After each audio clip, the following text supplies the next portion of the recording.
어머님, 아버님 유품 상자에서 뭘 찾고 계신 거예요? 그건 내가 알 필요 없어. 이건 시아버님의 마지막. 혹시 그 50억의 비자금 문서를 찾으시는 건가요? 내가 어떻게 그걸. 안녕하세요, 구독자 여러분. 날씨가 조금 풀린 것 같아도 겨울은 겨울이네요. 건강 유의하시고 따뜻한 옷차림 잊지 마세요. 오늘의 사연은 시아버지의 장례식 이후 한 며느리의 이상한 행동으로 시작된 충격적인 이야기입니다. 30년간 숨겨진 50억의 비자금. 그리고 그 뒤에 더 큰 숨겨져 있었던 충격적인 진실. 과연 이 가족에게 무슨 일이 일어난 걸까요? 안녕하세요. 저는 경기도 용인시에 살고 있는 67세 박순자입니다. 30년간 지켜온 비밀이 드디어 밝혀지는 순간, 저는 모든 것을 잃을 뻔했습니다. 남편이 떠나기 전 제게 맡긴 마지막 부탁, 그리고 그 부탁을 의심하기 시작한 며느리. 오늘은 저희 가족에게 일어난 믿을 수 없는 이야기를 들려드리려고 합니다. 30년 전으로 거슬러 올라갑니다. 남편은 중소기업 임원으로 일하며 우리 가족을 위해 늘 열심히 살았습니다. 아들은 명문대를 졸업하고 좋은 직장에 취직했고 며느리도 이화여대를 나온 엘리트였죠. 겉으로 보기엔 우리 가족만큼 행복한 가정도 없어 보였습니다.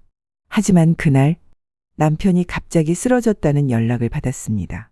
병원으로 달려갔을 때 남편은 의식이 희미한 상태로 제게 마지막 말을 남겼습니다. 순자야, 이 봉투 꼭 지켜야 해. 여보, 무슨 말씀이세요? 정신 차리세요. 우리 며느리가 그 말을 끝으로 남편은 영영 눈을 감았습니다. 봉투 안에는 충격적인 내용의 문서가 있었습니다. 50억에 달하는 비자금 계좌 정보와 함께 며느리에 대한 수상한 기록들이 가득했죠. 장례를 치르는 동안 저는 남편의 마지막 부탁을 곱씹었습니다. 도대체 왜 며느리를 그토록 경계했던 걸까? 그리고 이 엄청난 액수의 비자금은 또 무엇을 의미하는 걸까? 남편의 장례식이 끝나고 일주일째 되던 날이었습니다. 깊은 밤 화장실에 가려고 일어났다가 이상한 소리를 들었습니다. 네, 아직 못 찾았어요. 하지만 분명 이 집 어딘가에 있을 거예요. 시간이 없다고요? 저도 알아요. 빨리 찾아야 하는 거. 며느리의 낮은 목소리였습니다. 한밤중에 누군가와 통화를 하고 있었죠.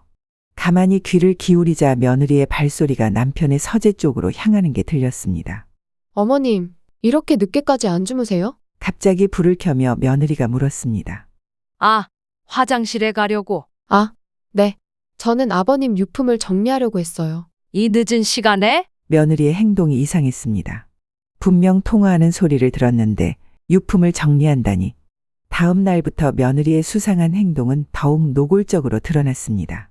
어머님, 아버님이 평소에 중요한 서류 같은 건 어디에 보관하셨나요? 아침 식사 시간 며느리가 무심한 듯 물었습니다. 글쎄, 서재에 있지 않았니? 아니요. 서재는 어제 다 뒤져봤는데. 다 뒤져봤다는 말에 순간 등줄기가 서늘해졌습니다. 남편의 마지막 말이 다시 떠올랐습니다. 우리 며느리가 그날 이후 집안 곳곳에서 이상한 일들이 일어나기 시작했습니다. 남편의 서재가 종종 뒤죽박죽이 되어 있었고 평소 깔끔하던 며느리가 요즘은 매일 늦게 들어왔습니다. 어느 날은 우편함에서 수상한 편지를 발견했습니다. 마지막 기회입니다. D7. 며느리의 이름으로 된 편지였지만 발신인은 적혀 있지 않았습니다. 며느라, 혹시 무슨 일 있니? 조심스럽게 물었습니다. 네? 아, 아니에요. 별일 없어요. 며느리의 손이 미세하게 떨리는 게 보였습니다. 그러던 어느 날 결정적인 사건이 일어났습니다. 남편의 옷장을 정리하다가 며느리의 수첩을 발견했습니다. 50억 반드시 찾아야 한다. 시아버지의 비밀 문서 어디에? D-Day까지 시간이 얼마 없다. 숨이 멎는 것 같았습니다. 어떻게 며느리가 비자금의 존재를 알고 있는 걸까요? 더 충격적인 것은 수첩 사이에 끼워져 있던 남편의 옛날 사진이었습니다. 30년 전 남편과 낯선 여자가 함께 찍은 사진. 그리고 사진 뒷면에는 충격적인 글이 적혀 있었습니다. 아버님의 진짜 딸이에요. 사진 뒷면에 적힌 글이었습니다. 그 순간 머릿속이 하얘졌습니다. 남편이 또 다른 딸이 있었다니. 어머님, 그 사진. 뒤에서 들리는 며느리의 목소리에 깜짝 놀라 돌아보았습니다. 며느리의 얼굴이 창백하게 질려 있었습니다. 사진은 제가 가져야겠어요. 며느리가 거칠게 사진을 낚아채려 했지만 저는 꼭 쥐고 놓지 않았습니다. 이게 무슨 의미니? 내가 왜 이런 사진을? 이제 모든 걸 말씀드려야 할 것 같네요. 며느리의 목소리가 떨렸습니다. 사실 그 사진 속 여자아이가 바로 저예요. 순간 온몸에 전율이 흘렀습니다. 무슨 소리니? 30년 전 아버님이 저희 어머니를 버리고 가셨죠? 그때 저는 5살이었어요. 며느리, 아니 남편의 딸이라고 주장하는 그녀의 이야기가 이어졌습니다. 어머니는 평생 아버님을 원망하며 사셨어요. 그리고 돌아가시기 전 저에게 모든 걸 말씀하셨죠. 아버님이 숨기신 50억의 비자금에 대해서도요. 그래서 내가 우리 아들과 말이 목까지 차올랐지만 차마 끝을 맺지 못했습니다. 네, 복수하기 위해 일부러 아들과 결혼했어요. 아버님의 모든 재산을 찾아내서 저와 친어머니가 받았어야 할 몫을 되찾으려고요. 순간 남편의 마지막 말이 이해됐습니다. 왜 그토록 며느리를 경계하라고 했는지, 왜 비자금 문서를 나에게 맡겼는지. 하지만 이제 와서 그런 복수가 우리 아들은 내가 정말 사랑하는 사이라고 믿고 있는데 며느리의 눈에 차가운 빛이 스쳤습니다. 이제 와서 모성애를 강조하시나요? 제 어머니는 평생 고통 속에 사셨어요. 그리고 전 이제 모든 걸 되찾을 거예요. 그 순간 아들이 서 있던 현관문 쪽에서 쿵 하는 소리가 들렸습니다. 아들이 모든 대화를 듣고 있었던 겁니다. 와, 이게 다 무슨 소리야? 아들이 비틀거리며 들어왔습니다. 창백한 얼굴로 벽을 짚으며 서 있는 아들을 보니 가슴이 미어졌습니다. 여보, 이게 무슨 일이에요? 당신이 내 이복 동생이라고요? 아들의 목소리가 떨렸습니다. 오빠, 아니, 이제는 오빠라고 부를 수도 없겠네요. 며느리, 아니 남편의 딸이 차갑게 웃었습니다. 그래서 그동안 날 이용한 거야? 우리 결혼 생활은, 우리 사이는. 아들이 주저앉으며 머리를 감싸주었습니다. 이용이라뇨? 전 그저 제가 받아야 할 몫을 찾으려 했을 뿐이에요. 받아야 할 뭐. 이게 지금 말이라고 하는 거예요? 아들이 벌떡 일어나 며느리에게 달려들었습니다. 여보, 진정해요. 제가 아들을 말리려 했지만 이미 늦었습니다. 내가 얼마나 당신을 사랑했는데. 우리 아이까지 가지려 했는데. 아들의 눈에서 눈물이 흘러내렸습니다. 아이요? 오빠도 참 순진하시네요. 제가 어떻게 오빠의 아이를 가질 수 있겠어요? 우린 피가 섞인 사이인데. 며느리의 말 한마디 한마디가 독사의 혀처럼 아들의 가슴을 파고들었습니다. 이제 됐죠? 어머님, 비자금 서류 위치를 알려주세요. 그럼 저는 조용히 사라질게요. 며느리가 저를 향해 손을 내밀었습니다. 이 악마 같은 여자. 아들이 탁자 위에 화분을 집어 던졌습니다. 며느리가 피하는 순간 쨍그랑 하는 소리와 함께 유리창이 깨졌습니다. 이러다 누구 하나 다치겠어. 그만해. 제가 소리쳤지만 아무도 제 말을 듣지 않았습니다. 50억이요? 그래, 가져가. 당신이 그렇게 원하는 돈 다 가져가. 아들이 서재로 달려가더니 서류들을 마구 집어던지기 시작했습니다. 하지만 당신은 절대 용서 못해. 아들의 눈빛이 달라졌습니다. 차갑고 섬뜩한 눈빛. 그때 저는 깨달았습니다. 이제 돌이킬 수 없는 상황이 되어버렸다는 것을. 그날 밤 이후 집안의 공기는 완전히 달라졌습니다. 아들은 술에 취해 매일 밤 울부짖었고 며느리는 이제 노골적으로 서류를 찾아다녔습니다. 어머님, 이제 숨기실 필요 없으세요. 어차피 모든 게 밝혀졌잖아요. 아침 식사 자리에서 며느리가 말했습니다. 내가 찾는 그 서류. 그건 내 아버지가 널 위해 남긴 게 아니야. 제 말에 며느리의 표정이 굳어졌습니다. 무슨 의미시죠? 그 돈은 내 어머니를 위한 거였어. 며느리의 얼굴이 하얗게 변했습니다. 거짓말. 어머니는 아버지가 한 푼도 주지 않고 저희를 버렸다고. 내 아버지는 매달 돈을 보냈어. 하지만 내 외할아버지가 그 돈을 전부 가로챘던 거야. 그걸 어떻게? 이 봉투 안에 모든 증거가 있단다. 은행 송금 내역, 편지, 사진. 제 손에 들린 낡은 봉투를 며느리가 뚫어지게 쳐다봤습니다. 보여주세요. 그 전에 내게 물어볼 게 있어. 내 어머니, 지금 어디 계시니? 돌아가셨어요.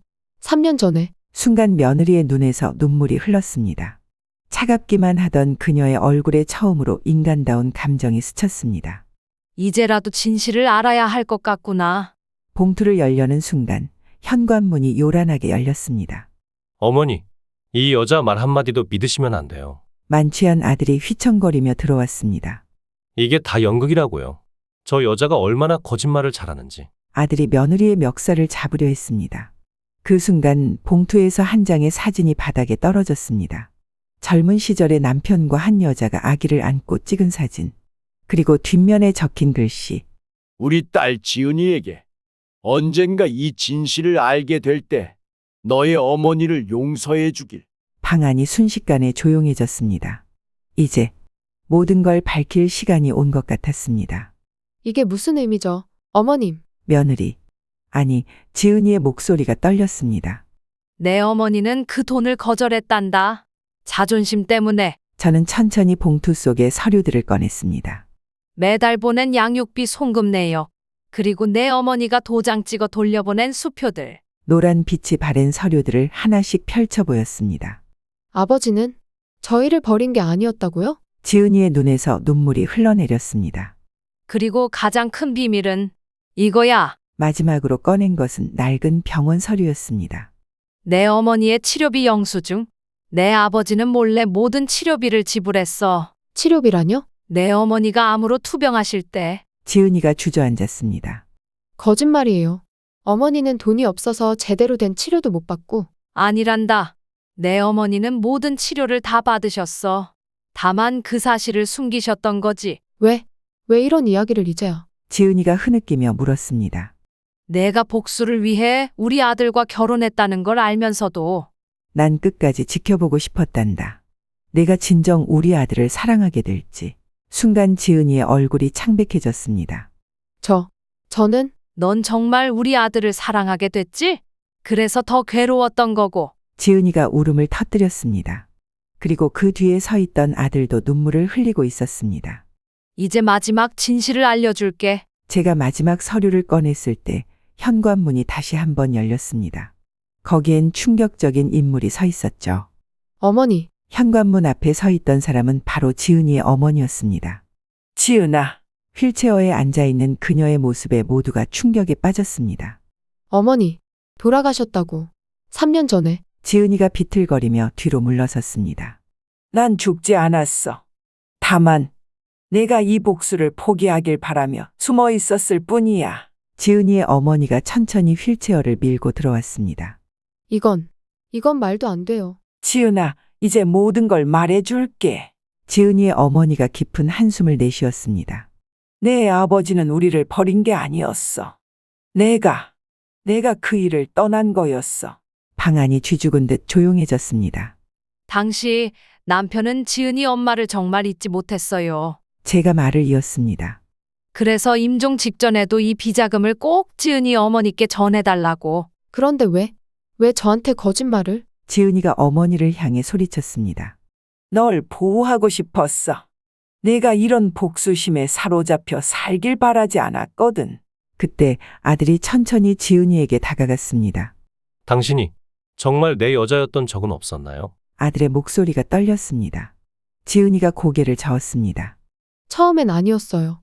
하지만 어느 순간부터 당신의 순수한 사랑이 제 마음을 움직였어요. 그래서 더 괴로웠죠. 이 모든 게 거짓이었다는 게. 이제 모든 걸 용서해 주시겠어요? 지은이가 아들 앞에 무릎을 꿇었습니다. 아들은 한참을 말없이 지은이를 바라보다가 천천히 입을 열었습니다. 처음부터 진실을 말했더라면 우리가 이렇게까지. 아들의 눈에서 눈물이 흘렀습니다. 사랑은 거짓말로 시작됐지만 내 마음은 진심이었어요. 지은이도 눈물을 흘리며 말했습니다. 그때 지은이의 어머니가 휠체어를 천천히 앞으로 밀었습니다. 내가 모든 걸 망쳤구나. 내 고집과 자존심으로. 그녀의 손에는 오래된 편지 한 통이 들려 있었습니다. 이건 제가 놀라서 편지를 바라봤습니다. 네, 30년 전 남편이 마지막으로 보낸 편지예요. 50억의 비자금 계좌 정보가 적힌. 어머니, 그걸 가지고 계셨던 거예요? 지은이가 놀란 눈으로 물었습니다. 그래. 하지만 난 한 번도 그 돈을 찾으려 하지 않았어. 그건 내 아버지의 마지막 사랑이었으니까. 순간 지은이가 어머니를 와락 끌어안았습니다. 죄송해요. 정말 죄송해요.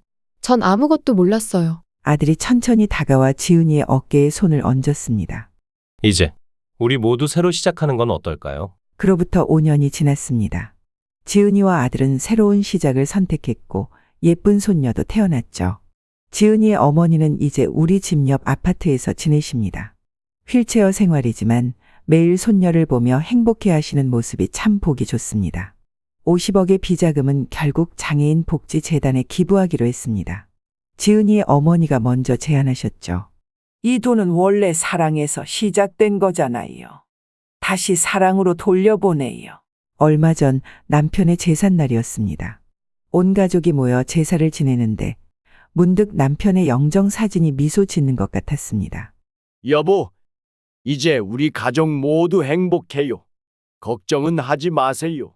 어머님, 좋은 아침이에요. 지은이의 아침 인사로 하루가 시작됩니다. 50억의 비자금 사건 이후 우리 가족은 겉보기에 평화로웠습니다. 매일 아침 손녀가 그린 가족 그림을 냉장고에 붙이는 게 저희 일상이 되었고 옆 아파트에 사시는 지은이 어머니와 차를 마시며 이야기를 나누는 것도 익숙해졌죠. 어머님, 이제 아버님도 이런 모습을 보시면 좋아하실 것 같아요. 지은이가 웃으며 말했습니다. 하지만 그날 그 편지가 발견되기 전까지는 이 평화가 오래가지 않을 거란 걸 아무도 몰랐습니다. 어머님, 아침 식사 준비를 하던 지은이의 손이 떨리고 있었습니다. 왜 그러니? 얼굴이 창백해졌네? 은행에서 연락이 왔어요. 아버님이 돌아가시기 전에 맡기신 편지가 있대요. 순간 가슴이 철렁 내려앉았습니다.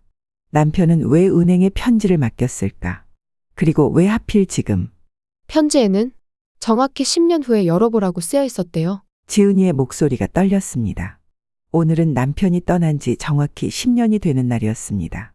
은행으로 향하는 차 안에서 묘한 긴장감이 감돌았습니다. 지은이와 아들 그리고 휠체어에 앉은 지은이의 어머니까지. 우리 모두는 말없이 앞만 바라보고 있었습니다. 박 순자님 맞으시죠? 은행 직원이 낡은 금고에서 봉투 하나를 꺼내왔습니다. 고인께서 특별히 당부하신 게 있습니다. 가족이 모두 모인 자리에서 열어보라고 하셨어요. 떨리는 손으로 봉투를 받아들었습니다. 남편의 마지막 글씨체로 쓰여진 우리 가족에게 라는 글자가 선명했습니다. 집으로 돌아와 거실에 모두 모였습니다. 저는 천천히 편지를 펼쳤고 남편의 마지막 고백이 시작되었습니다. 사랑하는 순자에게 그리고 우리 가족에게 나의 죽음이 갑작스러웠지만 사실 난 이미 알고 있었다. 의사가 시한부 선고를 했을 때부터 이 편지를 준비했다. 하지만 이 편지의 진짜 목적은 시한부 선고 때문이 아니다. 30년 전 우리 가문의 몰락, 그날의 진실을 말해야겠다. 지은아, 내 어머니가 우리 집안의 첫 희생자였다. 편지를 읽던 제 손이 떨리기 시작했습니다. 지은이와 그녀의 어머니가 창백한 얼굴로 서로를 바라보았죠. 그날은 비가 내리던 밤이었다. 우리 가문의 제약회사가 부도 위기에 처했을 때 지은이 어머니의 아버지, 그러니까 지은이의 외할아버지가 찾아왔다. 그는 우리 회사의 부사장이었지만 사실 다른 회사의 스파이였다. 회사 기밀을 빼돌려 경쟁사에 넘기고 우리 회사를 무너뜨리려 했던 거다. 하지만 그가 미처 계산하지 못한 게 있었다. 그건 바로 자기 딸이 나와 사랑에 빠졌다는 사실. 잠깐, 지은이의 어머니가 갑자기 소리쳤습니다. 아버지가 스파이였다고요. 회사가 무너지던 날 그는 모든 비밀 계좌에 돈을 빼돌렸다. 50억. 그건 원래 직원들 퇴직금이었다. 하지만 그날 밤 예상치 못한 일이 벌어졌다. 내 외할아버지는 계단에서 미끄러져 사고로 돌아가셨지. 적어도 모두가 그렇게 알고 있다. 방 안의 공기가 얼어붙었습니다. 지은이의 어머니가 휠체어에서 일어나려다 비틀거렸고 지은이가 놀라서 어머니를 부축했습니다. 그러니까 할아버지의 죽음이 사고가 아니었다는 건가요? 아들이 떨리는 목소리로 물었습니다. 남편의 편지는 계속되었습니다. 그날 밤 나는 그와 마주쳤다. 그의 손에는 회사의 모든 자금이 들어있는 서류 가방이. 그는 나를 보자 당황했다. 이 돈은 내 아버지가 빼돌린 거야. 난 그저 이걸 되찾으려 한 것뿐이야. 하지만 그의 말은 거짓이었다. 나는 이미 모든 진실을 알고 있었다. 그가 경쟁사와 거래한 증거, 회사 기밀을 빼돌린 증거들을. 하지만 그때 예상치 못한 일이 벌어졌다. 그가 갑자기 가방을 던지고 나를 밀쳤고 그 과정에서 그가 발을 헛디뎌 계단에서 할아버지, 지은이가 손으로 입을 가리며 울음을 터뜨렸습니다. 나는 그를 구하려 했다. 하지만 이미 늦었어. 신고를 하려는 순간 한 사람이 나타났다. 바로 내 어머니였지. 지은이의 어머니가 갑자기 고개를 들었습니다. 그날 밤 제가 보았던 건 내 어머니는 모든 걸 목격했다. 하지만 난 그때 아무 말도 하지 못했다. 내 어머니가 내 곁을 떠난 진짜 이유. 그건 바로 이 끔찍한 진실 때문이었다. 그래서 어머니가 아버님을 피하고 도망 다니셨던 거였군요. 지은이가 어머니를 껴안으며 흐느꼈습니다. 하지만 이게 전부가 아니다. 그날 밤 그 자리에는 또 한 사람이 있었다. 그날 밤의 마지막 목격자. 바로 나의 아버지였다. 순간 모두의 눈이 커졌습니다. 돌아가신 시아버님, 대체 그분이 왜? 아버지는 모든 걸 지켜보고 계셨다. 회사를 무너뜨리려는 음모도, 그날 밤의 사고도. 하지만 침묵을 선택하셨다. 그 이유는 지은이 어머니의 뱃속에 있는 아이 때문이었다. 그래, 지은아. 할아버지는 널 지키고 싶으셨던 거야. 지은이의 어머니가 휠체어에서 일어나려다 주저앉았습니다. 그런데 왜 이제서야? 지은이의 어머니가 떨리는 목소리로 물었습니다. 50억. 그건 원래 직원들의 퇴직금이었지만 아버지는 그 돈을 지은이와 그의 어머니를 위해 따로 보관하셨다. 회사를 살리기 위해 써야 했지만 그분은 무고한 피해자들을 선택하셨다. 할아버지께서 저희를 위해 지은이의 눈에서 눈물이 흘러내렸습니다. 하지만 이게 마지막 비밀이 아니다. 아버지가 남기신 진짜 유산은 바로 또 다른 회사였다. 지은아, 내가 그토록 찾아 헤매던 50억은 빙산의 일각이었다. 아버지는 몰래 새로운 제약회사를 세우고 계셨어. 그리고 그 회사의 모든 주식을 내 이름으로 해두셨다. 뭐라고요? 지은이가 놀라서 자리에서 벌떡 일어났습니다. 회사 이름은 지은제약. 내 이름을 따서 만드신 거였어. 아버지는 늘 말씀하셨지. 억울하게 희생된 그 아이의 미래를 위해. 지은이의 어머니가 갑자기 울음을 터뜨렸습니다. 그 회사가 지금 아들이 놀란 목소리로 말했습니다. 현재 시가총액이 무려 5천억이 넘는 맞다. 지금은 국내 5위 제약회사로 성장한 지은제약. 그게 바로 할아버지가 너에게 남기신 진짜 선물이었다. 하지만 난 이 사실을 몰랐다. 아버지가 돌아가시기 직전에야 알게 됐지. 그리고 그 회사의 현재 대표이사가 누군지도. 편지를 읽던 제 손이 떨렸습니다. 마지막 장을 넘기는 순간 방문이 열렸습니다. 오랜만입니다. 어머님, 삼촌? 지은이가 창백한 얼굴로 말했습니다. 문 앞에 서 있던 사람은 바로 돌아가신 시아버님의 둘째 아들, 남편의 동생이었습니다. 내가 지은제약의 대표였어? 시동생이 천천히 걸어 들어왔습니다. 둘째는 아버지의 뜻에 따라 지은이가 돌아올 그날을 기다리며 회사를 키워왔단다. 편지의 마지막 내용이었습니다. 하지만 왜 이제야? 지은이가 떨리는 목소리로 물었습니다. 내가 준비될 때까지 기다려야 했으니까. 시동생이 서류 가방을 열었습니다. 이게 회사의 모든 권한을 형수님께 이전하는 서류예요. 할아버지의 뜻이었어. 내가 진정으로 가족의 의미를 깨달을 때 이 모든 것을 물려주라고 하셨지. 지은이가 그 자리에 주저앉았습니다. 전 이런 걸 바란 게 아니었어요. 전 그저 알아. 용서를 구하고 싶었던 거지? 이제 모든 게 제자리를 찾았구나. 저도 모르게 눈물이 흘렀습니다. 그로부터 1년이 지났습니다. 지은제약은 이제 지은이와 아들이 함께 이끌어가고 있습니다. 복수를 위해 시작된 인연이 이제는 진정한 사랑과 신뢰로 바뀌었죠. 어머님, 이제 아버님의 모든 뜻을 이해할 것 같아요. 오늘 아침 지은이가 출근 전 제게 말했습니다. 지은이의 어머니는 이제 제약회사의 장학재단 이사장이 되셨습니다. 억울하게 희생된 직원들의 자녀들을 위해 장학사업을 시작하셨죠. 할아버지, 저 이제 다 알겠어요. 지은이가 시아버님 산소 앞에서 눈물을 흘리며 말했습니다. 제가 이 회사로 이제는 상처받은 사람들을 도울 거예요. 남편의 마지막 편지는 우리 가족의 새로운 시작이 되었습니다. 이제는 더 이상 숨기고 싶은 비밀도 풀지 못한 오해도 없습니다. 어제는 직원들의 자녀들을 위한 장학금 수여식이 있었습니다. 지은이가 연단에 올라 이렇게 말했죠. 우리의 잘못된 과거가 있었기에 더 나은 미래를 만들 수 있습니다. 가족의 비밀은 때로는 우리를 아프게 하지만 그 진실을 마주하고 이겨냈을 때 우리는 더 강해질 수 있습니다. 여러분의 가정에도 풀지 못한 오해가 있다면 지금이라도 진심을 나누어 보는 건 어떨까요? 엄마, 행복이는 이제 보내드려야 할 것 같아요. 더 이상 고통받게 하면 안 되잖아요. 행복이가 엄마한테는 마지막 가족인데 어떻게 그런 말을. 어머니, 현실을 보세요. 걔한테 5천만 원이나 쓰시겠다고요? 그래, 너희 말대로 내가 미친 걸까? 하지만 난 행복이를 포기 못해.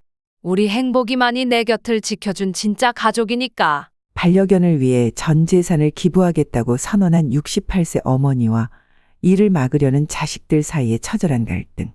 다음 이야기도 많이 기대해 주세요.